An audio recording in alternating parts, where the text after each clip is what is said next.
नमस्कार दोस्तों, आज के इस वीडियो में हम आपके लिए रमा एकादशी की व्रत कथा लेकर आए हैं। एक समय धर्मराज युधिष्ठिर भगवान श्री कृष्ण से कहने लगे कि हे मधुसूदन, कार्तिक कृष्ण एकादशी का क्या नाम है, इसकी विधि क्या है, इसको करने से किस फल की प्राप्ति होती है, सो आप मुझे विस्तार पूर्वक बताइए। तब भगवान श्री कृष्ण बोले, हे राजन, कार्तिक कृष्ण एकादशी का नाम रमा है। यह बड़े से बड़े पापों का नाश करने वाली है। मैं आपको रमा एकादशी की एक प्राचीन कथा सुनाता हूँ, ध्यान पूर्वक सुनिए। प्राचीन काल में मुचुकुंद नाम का एक राजा था, जिसकी मित्रता इंद्र, कुबेर, यम, वरुण आदि से थी। यह राजा बड़ा धर्मात्मा, विष्णु भक्त और न्याय के साथ राज करता था। उस राजा की एक कन्या थी, जिसका नाम चंद्रभागा था। उस कन्या का विवाह चंद्रसेन के पुत्र शोभन के साथ हुआ था। एक समय शोभन अपने ससुराल आया। उन्हीं दिनों पुण्यदायिनी रमा एकादशी भी आने वाली थी। जब व्रत का दिन समीप आ गया तो चंद्रभागा के मन में अत्यंत सोच उत्पन्न हुआ कि मेरे पति अत्यंत दुर्बल हैं और मेरे पिता की आज्ञा अति कठोर है। तभी राजा ने ढोल बजवाकर सारे राज्य में यह घोषणा करवा दी कि एकादशी को भोजन नहीं करना चाहिए। ढोल की घोषणा सुनते ही शोभन को अत्यंत चिंता हुई और उसने अपनी पत्नी से कहा कि हे प्रिय, अब क्या करना चाहिए? मैं किसी प्रकार भी भूख सहन नहीं कर सकूंगा। ऐसा उपाय बताओ कि जिससे मेरे प्राण बच सके, अन्यथा मेरे प्राण अवश्य चले जाएंगे। चंद्रभागा कहने लगी कि हे स्वामी, मेरे पिता के राज में एकादशी के दिन कोई भी भोजन नहीं करता। हाथी, घोड़ा, ऊंट, बिल्ली, गौ आदि भी तृण, अन्न, जल आदि ग्रहण नहीं कर सकते। फिर मनुष्य का तो कहना ही क्या है। यदि आप भोजन करना चाहते हैं तो आपको किसी दूसरे स्थान पर जाना होगा, क्योंकि यदि आप यहीं रहेंगे तो आपको व्रत अवश्य करना पड़ेगा। ऐसा सुनकर शोभन कहने लगा कि हे प्रिय, मैं अवश्य व्रत करूंगा। जो भाग्य में होगा वह देखा जाएगा। इस प्रकार से विचार कर शोभन ने व्रत रख लिया और वह भूख प्यास से अत्यंत पीड़ित होने लगा। जब सूर्य नारायण अस्त हो गए और रात्रि को जागरण का समय आया, जो वैष्णवों को अत्यंत हर्ष देने वाला था, परंतु शोभन के लिए अत्यंत दुखदायी हुआ। प्रातः काल होते ही शोभन के प्राण निकल गए। तब राजा ने सुगंधित काष्ठ से उसका दाह संस्कार करवाया, परंतु चंद्रभागा ने अपने पिता की आज्ञा से अपने शरीर को दग्ध नहीं किया और शोभन की अंत्येष्टि क्रिया के बाद अपने पिता के घर में ही रहने लगी। रमा एकादशी के प्रभाव से शोभन को मंदराचल पर्वत पर धन धान्य से युक्त तथा शत्रुओं से रहित एक सुंदर देवपुर प्राप्त हुआ।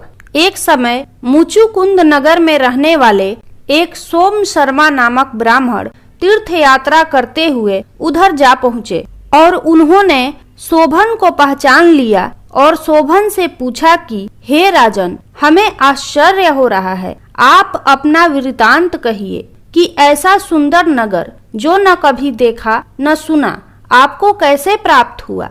तब शोभन बोला कि कार्तिक कृष्ण की रमा एकादशी का व्रत करने से मुझे यह नगर प्राप्त हुआ, परंतु यह अस्थिर है। यह स्थिर हो जाए ऐसा उपाय कीजिए। तब ब्राह्मण कहने लगे कि हे राजन, यह स्थिर क्यों नहीं है और कैसे स्थिर हो सकता है, आप बताइए, फिर मैं अवश्य ही वह उपाय करूंगा। शोभन ने कहा कि मैंने इस व्रत को श्रद्धा रहित होकर किया है, अतः यह सब कुछ अस्थिर है। यदि आप मुचुकुंद की कन्या चंद्रभागा को यह सब वृतांत कहें तो यह स्थिर हो सकता है।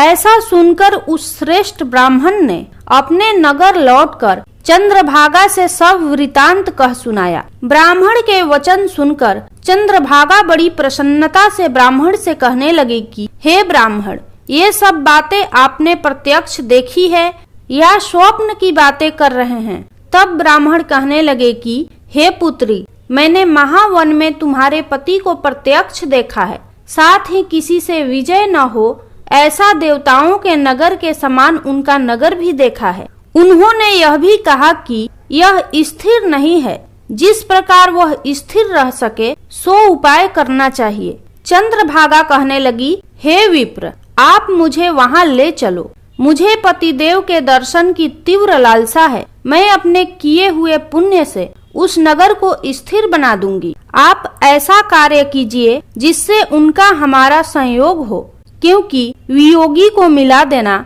महान पुण्य है। सोम शर्मा यह बात सुनकर चंद्रभागा को लेकर मंदराचल पर्वत के समीप वामदेव ऋषि के आश्रम पर गए। वामदेव जी ने सारी बात सुनकर वेद मंत्रों के उच्चारण से चंद्रभागा का अभिषेक कर दिया। तब ऋषि के मंत्र के प्रभाव और एकादशी के व्रत से चंद्रभागा का शरीर दिव्य हो गया और वह दिव्य गति को प्राप्त हुई। इसके बाद बड़ी प्रसन्नता के साथ अपने पति के निकट गई। अपनी प्रिय पत्नी को आते देखकर शोभन अति प्रसन्न हुआ और उसे बुलाकर अपनी बाईं तरफ बिठा लिया। चंद्रभागा कहने लगी कि हे प्राणनाथ, आप मेरे पुण्य को ग्रहण कीजिए। अपने पिता के घर जब मैं 8 वर्ष की थी तब से विधि पूर्वक एकादशी के व्रत को श्रद्धा पूर्वक करती आ रही हूँ। इस पुण्य के प्रताप से आपका यह नगर स्थिर हो जाएगा तथा समस्त कर्मों से युक्त होकर प्रलय के अंत तक रहेगा। इस प्रकार चंद्रभागा